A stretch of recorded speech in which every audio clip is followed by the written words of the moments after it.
السلام علیکم viewers, the conversation with Mehwish Khan میں ہوں آپ کی ہوسٹ مہوش خان۔ آج جو پرسنالٹی ہمارے ساتھ اسٹوڈیوز میں موجود ہیں، یہ پاکستان کی صحافت کا ایک بہت ہی سینئر نام ہے، اور نہ صرف بہت سینئر نام بلکہ ایک بہت ہی شفاف نام۔ 5 دہائیوں سے صحافت کے ساتھ ایسوسیٹڈ رہے اور بہت ہی کریڈیبل جرنلسٹ کے طور پہ سر فہرست کنسیڈر کیے جاتے ہیں، اور پاکستان کے پائے کے لکھاریوں میں ان کا نام لیا جاتا ہے۔ تو ہمارے ساتھ آج موجود ہیں سجاد میر صاحب۔ تھینک یو سو مچ سجاد میر صاحب کہ آپ نے اپنا قیمتی وقت میرے اس ہمبل سے پروگرام کے لیے اسپیئر کیا۔ ویلکم۔ تھینک یو ویری مچ۔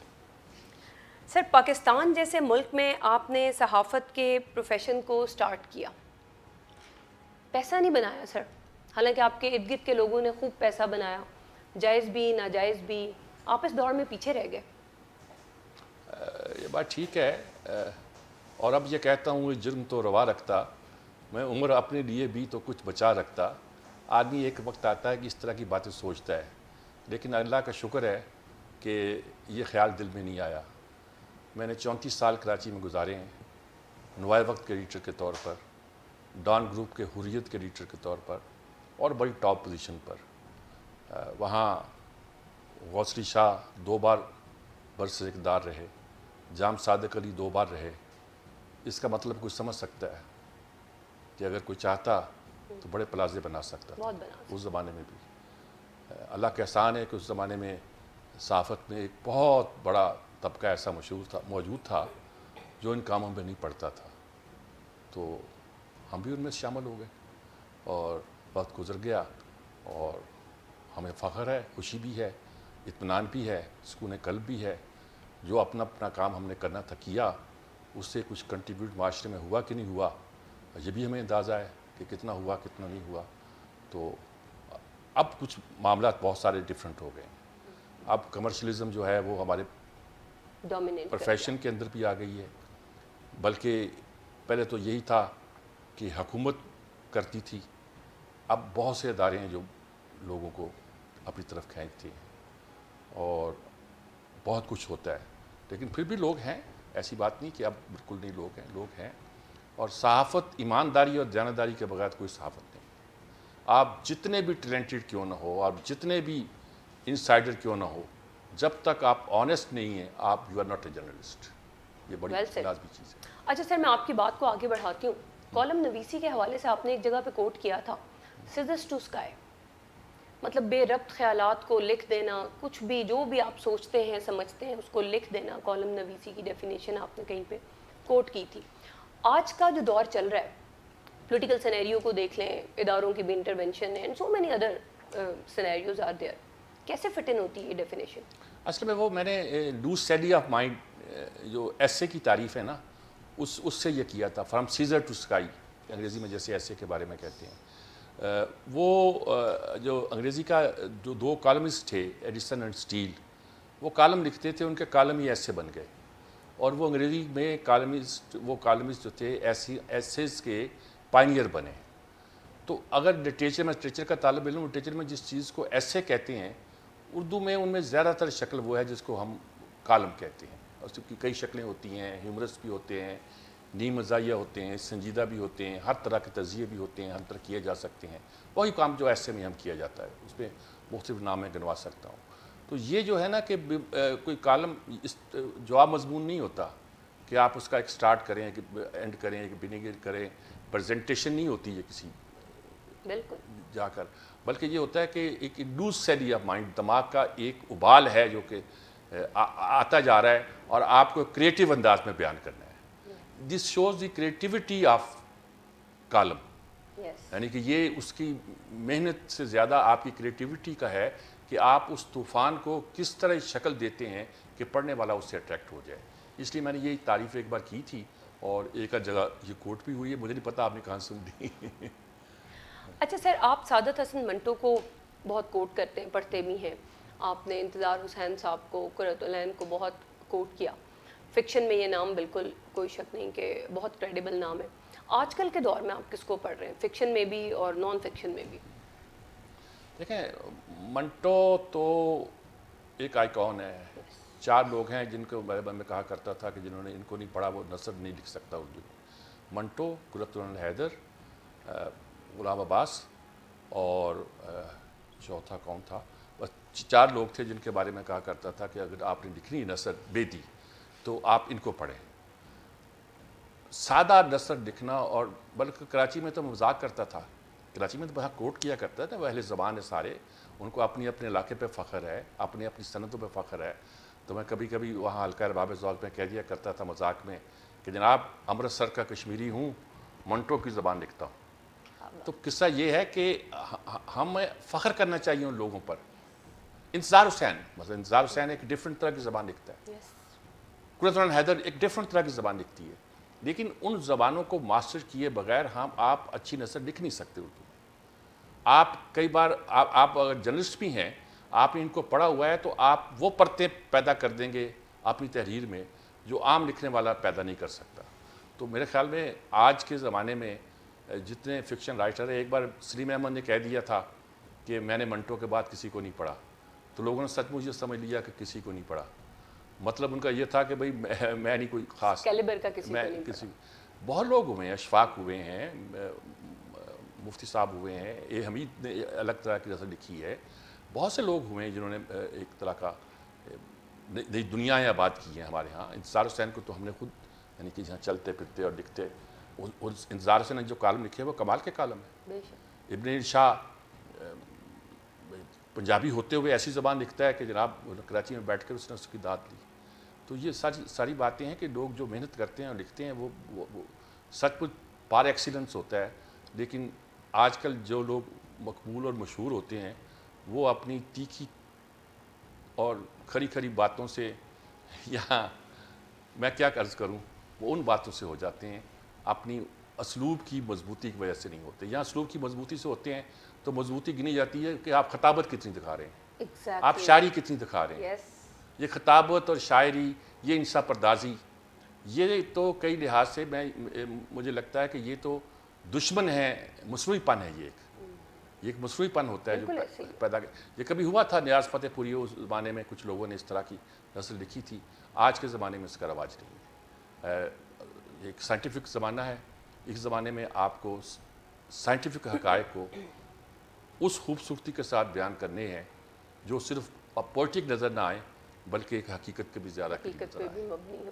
یہ ایگزیکٹلی. اور important کالم چیز کا حسن ہی اس وقت آتا ہے. بلکہ آپ نے ایک بار مینشن کیا تھا کہ 2 چیزوں کے بغیر لکھاری جو ہے وہ مکمل لکھاری نہیں ہے. ایک تو فکشن کا مطالعہ لازمی ہونا چاہیے، اور ایک انٹرنیشنل افیئرس کی کتب کا مطالعہ ہونا چاہیے، the books of international affairs. اب آج کل کے دور میں ہم دیکھتے ہیں کہ انفارمیشن کا بہت فلو ہے. اب میرا اگر سورس ہے ایک پریزیڈنٹ ہاؤس میں، مجھے وہاں سے انفارمیشن مل جاتی ہے، میں اچھا کالم لکھ دیتی ہوں، تو میں بہت ٹاپ کی لکھاری بن جاتی ہوں، اور بہت so many others like this. تو آپ کو کیا لگتا ہے کہ یہ انفارمیشن کا فلو والے لکھاری بھی کوئی مناسب لکھاری ہیں، کہ یا پھر آپ ابھی بھی اس یہ چیز پر ہیں؟ آپ نے ٹھیک، میں کچھ یونیورسٹیوں میں پڑھایا، میں نے سیمسٹر لیے ہیں ایسے شوق میں.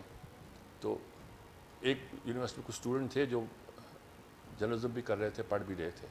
اس وقت یہ عرب بہاراں کا زمانہ تھا اور مورسی وغیرہ کا تذکرہ تھا مصر میں، یہ وہ. تو میں نے وہ جو پرانی ٹیکسٹ بک چیزیں ہیں، میں نے کہا کہ دیکھو یہ ساری تم پڑھا نا، میں اس سے تمہیں بتا دوں گا کہ کون سی ٹھیک ہے کون سی غلط ہے، یہ سب تم کتابوں میں پڑھ سکتے ہو. میں آج کے جو ایشو ہے، ایشیا پائیوٹ تھا، یہ تھا، اس پہ بات کرتا ہوں. چنانچہ میں نے اس پہ بات کی تو وہ لوگ آج بھی جب ملتے ہیں تو کہتے ہیں جی ہمیں اس زمانے کا پڑھا ہوا آج کام آ رہا ہے. وہ چیزیں جو کتابوں میں نہیں ہمیں ملتی وہ سمجھ آتی ہیں. استاد کا کام ہے، دوسرے لوگوں کا کام جو کسی کو سکھاتے ہیں یہی ہے کہ وہ ایشوز، وہ چیزیں جو عام بندے کے پلے نہ پڑتی ہوں، اس کو وہ ان کے سامنے ایکسپلین کرے. تو میرے خیال میں انٹرنیشنل ریلیشن اگر آپ پر اس کی کمانڈ ہوگی تو آپ سمجھ سکیں گے کہ غزہ میں کیا ہو رہا ہے. ایگزیکٹلی. ورنہ آپ نعرے لگائیں گے صرف. بالکل. آپ تب سمجھیں گے کہ کشمیر میں آپ کی بات کیوں نہیں سنی جا رہی. آپ تب سمجھیں گے کہ افغانستان کے رستے آپ کو کیوں روڑا جا رہا ہے. آپ تب سمجھیں گے کہ سی پیک سے آپ کو کیوں روکا جا رہا ہے. یہ انٹرنیشنل افیئرس کو سمجھے بغیر ممکن نہیں ہے. ایگزیکٹلی. اور غالباً ہماری حکومتیں کئی بار اسی بات پر الٹائی گئی ہیں. مثال کے طور پر سی پیک نے ہماری حکومت کو الٹایا ایک حکومت. اور یہ ساری چیزیں جو پیدا ہوتی ہیں یہ کیسے ہوتی ہیں، کیوں ہوتی ہیں، اس کو آپ کو پڑھنا بھی پڑے گا. اس میں کیسے بیہیو کرنا ہے، کیا کرنا ہے. ایک زمانے میں ہمارا فارن آفس میں ہمارے ڈپلومیٹ کمال کے تھے، بڑے بڑے لوگ فارن منسٹر ہوئے ہیں. آپ مخالفت کر سکتے ہیں لیکن بڑا نام تھا بھٹو صاحب کا، بالکل بڑا نام تھا. آپ نظریاتی اختلاف کر سکتے ہیں، مسلکی اختلاف کر سکتے ہیں، مذہبی اختلاف کرتے ہیں سر صفی اللہ خان کا، لیکن بڑا فارن منسٹر تھے. بالکل صاحبزادہ یعقوب ایک اچھے فارن منسٹر تھے. ہمارے جو ڈپلومیٹ تھے، آغا شاہی تھے، ایس کے دہلوی تھے. پطرس بخاری جب تقریر کرتے تھے یو این او میں تو ایک پورا لوگ ہل کے رہ جاتے تھے. ایسا بھی ہوتا تھا کہ کوئی قرارداد ڈرافٹ کرنا ہوتی تھی یو این کی ٹیبل پر تو اس کی ڈرافٹنگ کا کام پاکستان کا ڈپلومیٹ کرتا تھا. ہمارے لوگ ایسے تھے جو انٹرنیشنل افیئر کو بھی جانتے تھے، ڈپلومیسی کو بھی جانتے تھے اور سمجھتے تھے کہ اس کو کیسے کیا جائے. اب میں کیا بتاؤں کہ اب کیا صورتحال ہے. اب یہ ہے کہ سی ایس ایس کا امتحان ہوتا ہے تو آپ کے پاس چوائس ہے کہ آپ کیا شعبہ اختیار کرتے ہیں. تو 10-15 سال پہلے میں نے دیکھا جو دیکھو کسٹم اور انکم ٹیکس آپٹ کر رہا ہے. کیا رشوت لینا چاہ رہے ہیں آپ اور کیا چاہ رہے ہیں؟ فارن آفس پہلے نمبر 2 تھا، پہلے 1 تھا پھر نمبر 2 تھا، وہ کوئی آپٹ ہی نہیں کر رہا تھا. ایگزیکٹلی. تو میں نے ایک بار ایک سیکٹری ہمارے ہیں شہریار، ان کھانے پہ میں ایڈیٹر تھا، اس کو بلایا، ساتھ بیٹھا ہوا تھا. میں نے کہا کہ کیا خیال ہے اب یہ جو لاٹ آ رہی ہے جو آپٹ نہیں کر رہی، کچھ 40 سے 50 نمبر پہ سی ایس ایس میں ہوتے ہیں تو وہ آ جاتے ہیں، وہ کیسا بڑے ہو کے کیسے آگے جا کے کہنے میں کام اٹھتا ہوں جب میں سوچتا ہوں 12 بندے میرے پاس آئے ہیں کہ جب معاملات ان کے ہاتھ میں جائیں گے تو ملک کا کیا بنے گا. تو یہ انٹرنیشنل ریلیشن کو سمجھنا، ڈپلومیسی کو سمجھنا، فارن افیئرس کو سمجھنا، یہ ملک کے حالات کو بھی سمجھنا ہے اور معاملات کو آگے لے جانے کے لیے بہت ضروری چیز ہے. بالکل درست فرمایا سر آپ نے. اینٹی کرپشن کے حوالے سے میں آپ سے ابھی آپ نے جیسے تذکرہ بھی کیا کہ کسٹم اور اسی کو بہت زیادہ آپٹ کیا جا رہا ہے اور اس کی ہڈن ریزنس اور آف کورس یہی ہیں کہ وہ اینٹی کرپشن کے حوالے سے حامد میر صاحب نے ایک پروگرام کیا تھا، سابق صدر مملکت عارف الوی صاحب نے اس میں مینشن کیا کہ انہوں نے کالج کے دور میں ایک مضمون لکھا کوئی 3 to 4 پیجز کا، اور اس وقت کے رسالہ زندگی میں وہ آپ نے اس کو شائع کروایا. نہیں انہوں نے اس کو مینشن وہ کیا. مجھ سے انٹرویو تھا. ایگزیکٹلی. تو آپ نے ابھی بھی آپ اینٹی کرپشن کے حوالے سے اتنے ہی ایکٹیو ہیں جیسے آپ اس وقت پہ آواز بلند کر رہے تھے یا اب وہ آواز دب چکی ہے؟ وہ خاص طور پر انہوں نے اس لیے کوٹ کیا کہ اس پر جن کے خلاف لکھا تھا وہ مرنے مارنے کو تیار ہو گئے تھے. اور عارف الوی ہمارے بہت اچھے دوست ہیں اور کئی کام ہم نے اکٹھے کیے ہیں. نظریاتی بات الگ ہوتی ہے، کئی کام ایسے ہوتے ہیں کہ جو اکٹھے کرنے والے ہوتے ہیں، مل کے آپ کرتے ہیں. اپنے ہمارے فرق صرف گوندی کے ساتھ نظریاتی اختلافات موجود ہیں لیکن کئی کام ایسے ہیں جس میں ہم مل کے کرنے میں خوشی محسوس کرتے ہیں. تو عارف الوی نے بھی وہ اس کو یاد رکھا ہوا، پہلے دن سے ہی وہ اس کا اظہار کر رہے ہیں کہ وہ پریزیڈنٹ تھے غالباً اس وقت یہاں کے کالج کے، یہ جو ڈینٹسٹری کالج کے، تو وہ لوگ مرنے مارنے کو تیار ہو گئے تھے. ان کو بھی مرنے مارنے کو تیار ہو گئے تھے، ہمیں مارنے مارنے تیار ہو گئے تھے. تو اس پہ ڈٹ جانا یہ بڑی بات ہے. ہمارا ایک سلسلہ تھا کہ راز و نیاز سے آگے، اس میں یہ بات یہ ہے کہ سچ بولنے کے لیے آپ کو محنت بھی نہیں کرنی اتنے. اکثر اوقات سچ چل کے آپ کے پاس آتا ہے. اگر کسی کو معلوم ہو جائے، لوگوں کو معلوم ہو جائے کہ یہ سچ کو نشر کرتے ہیں، اس کی اشاعت کرتے ہیں، اس کو پھیلاتے ہیں، تو وہ سارا ڈیٹا لے کے آپ کے پاس آ جاتے ہیں. آپ کا کام ہوتا ہے اس کو پرکھو، دیکھو اور اس میں سچائی تلاش کرو. اگر اس میں کچھ جھوٹ نہیں ہے تو اس کو پھر آپ آگے لے کے جاؤ. اگر جھوٹ نظر آئے تو اور تحقیق کرو. تو اس طرح کی بہت سی سچائیاں جو ہیں آپ کے پاس خود چل کے آتی ہیں. آپ بزدل ہوتے ہیں، نالائق ہوتے ہیں یا پروفیشنلی آپ اس کمپیٹنٹ نہیں ہوتے جب اگر آپ اس کو آگے لے کے نہیں آتے. تو کرپشن کے بارے میں ہمارے معاشرے میں پھیلی ہوئی ہے، چل کے چیزیں آتی ہیں. احتیاط اس لیے کرنی پڑتی ہے کہ کئی بار لوگ غلط استعمال کرا لیتے ہیں.